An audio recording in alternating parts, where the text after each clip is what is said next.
everyone.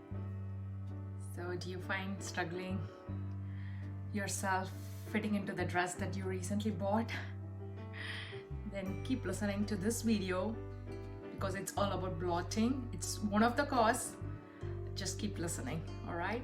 So welcome to Healthy Life and Happy You. This is Niru. I'm a nutritionist and a certified health and life coach. Those of you who don't know me, hi. So let's go into bloating.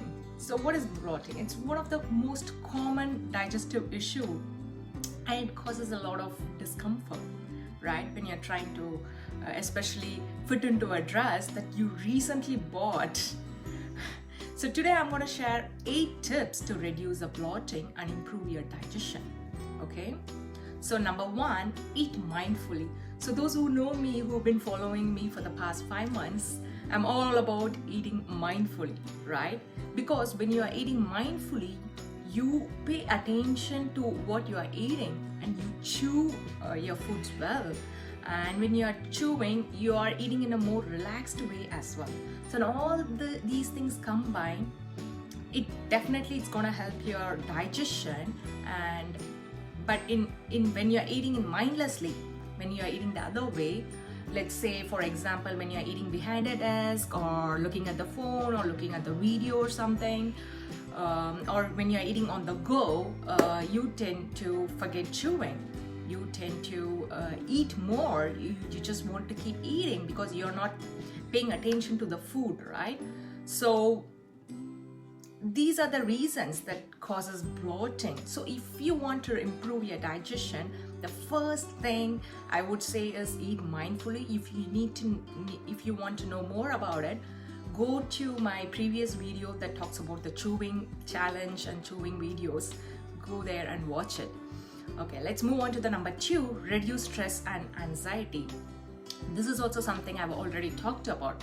So when you are stressed out, you are eating in a fight or flight situations, which is like, your digestion mode is turned off. It is not, it is not going to properly digest, even though you're eating, your digestion just shuts off.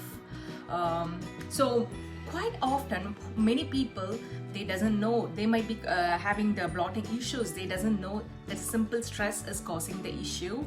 So what I would say is try to eliminate the stress completely, or else at least try to reduce the stress by involving in meditation or yoga every day for quite some time. That way it helps in reducing the bloating. I'm a kind of a person who did not believe in meditation, but I can't tell you enough.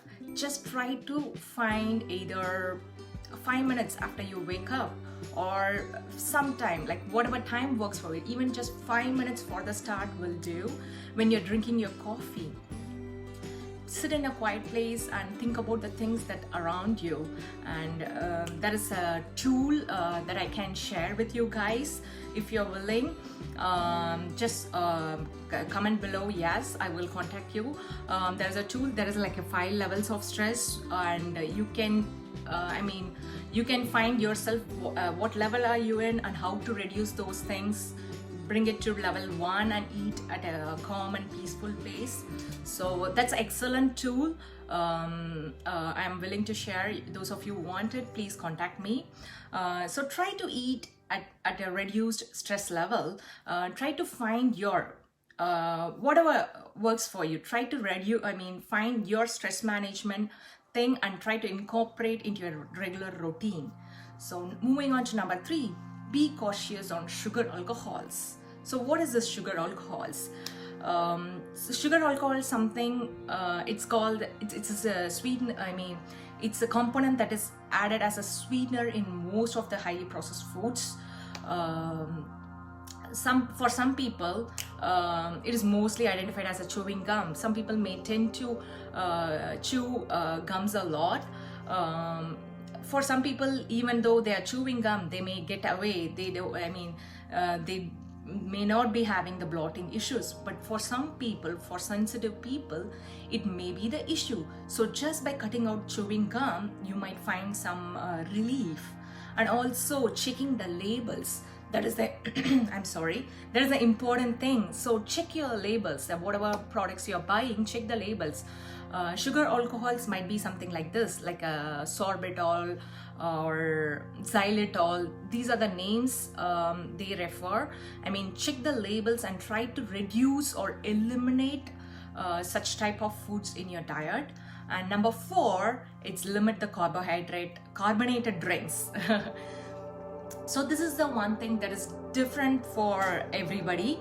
Some people, they can drink carbonated fizzy drinks and they don't have any bloating at all. I think they are good at burping out the air, but for some people, they doesn't know how to burp it out.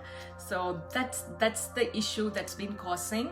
So if you are struggling with bloating, try to eliminate or reduce the carbonated drinks and see if that helps. And moving on to number 5 is the probiotics. So we have all heard about the good gut bacteria that helps in the good gut health, that also helps in the digestion, right? So, and that part of good gut bacteria is the probiotics. We all know there is probiotics and prebiotics, but in this case, the probiotic is the one that's going to help you in reducing the bloating. I can put it in the comment below in the link of the probiotic strains that specifically helps in the bloating. All right, so just check in the link below. But my philosophy is eat the probiotics, try to get the probiotics from the food that you are eating. That's what I always say. But if it's not helping, you can definitely go for the supplements, but try to eat from your food first. Some of the options could be pickles, sauerkraut, kimchi, yogurt. Those are the excellent sources of probiotics. Try to incorporate those in your diet. And moving on to number 6, constipation. And this is the one topic, it's not exactly the glamorous topic to talk about, but it's really important to talk about.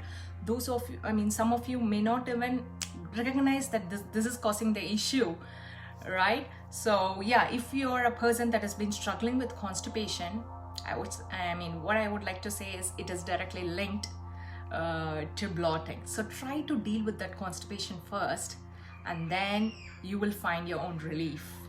So when I say constipation, you all know how to eliminate that, right? Increasing the fiber intake. So yeah, you are absolutely right. That is our number 7. But how to incorporate that fiber? So as soon as you're suffering from constipation, what we do immediately, we increase our fiber intake. So those of you who are starting on a healthier diet as a new person, like they try to increase their fruit and vegetables, legumes and everything all of a sudden, right? So that is also not helping. Why I say that is, sudden increase of fiber intake is not gonna help you, because it definitely causes bloating initially. So give it some time for your body to adjust. Try to include your fiber gradually. All right, you definitely need fiber, but try to include gradually. For example, one of my friend, she cannot take raw cauliflower, but when it's cooked, she is fine by eating that cauliflower itself. Same goes with the beans. One simple tip is to, those who take beans, they suffer from gas and bloating, right?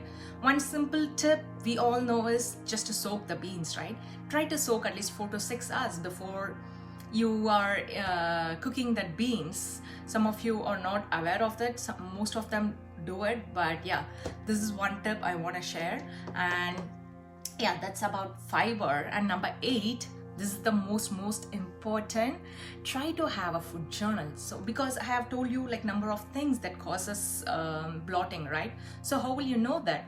Not until you're writing in a paper, pen on paper, right? So try to have a food journal and see if there is any particular foods that's causing you bloating. So a good way is to to write down what's causing you. Try to note down the symptoms as well. That way you will know.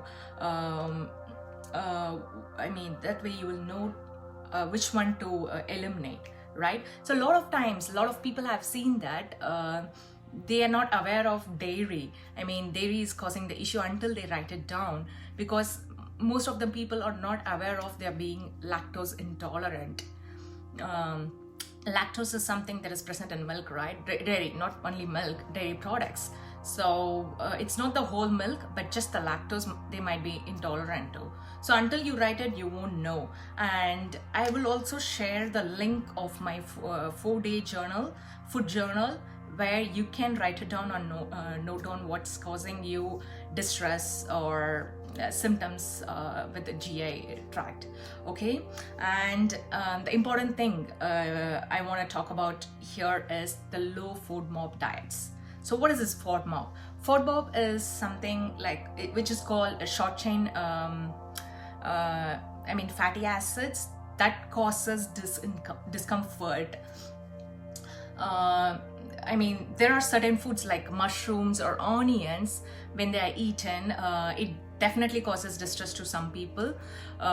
So for those people, going on to a low FODMAP diets is best. So how I say this, that's because the fructose present in the foods. As soon as I say fructose, people try to eliminate their fruit group, right? Because fructose is one thing that is present in all the fruits. But what I want to say here is, fruits such as apple, pear, they're higher in fructose. They may cause bloating issues, but the fructose present in the berries and certain foods, they don't cause bloating, because fruit is one thing you need in your diet. So try not to eliminate the food groups totally. Try to see what are the foods that's causing you bloating, that's causing you GI issues, that's causing you discomfort. That's why strongly recommend using your food journal to find what are the foods that's causing you the bloating. So these are my 8 tips to help and reduce the bloating. If you have any doubts, you can definitely contact me. If you have any tips that you have followed that has helped you, please share in the comment below. I would love to know as well. Once the video is over, I'm gonna share you a couple things. One is to know more about the low FODMAP diets, and number 2, I will share the 4-day food journal, 4-day food journal, where you can track down the foods that you eat.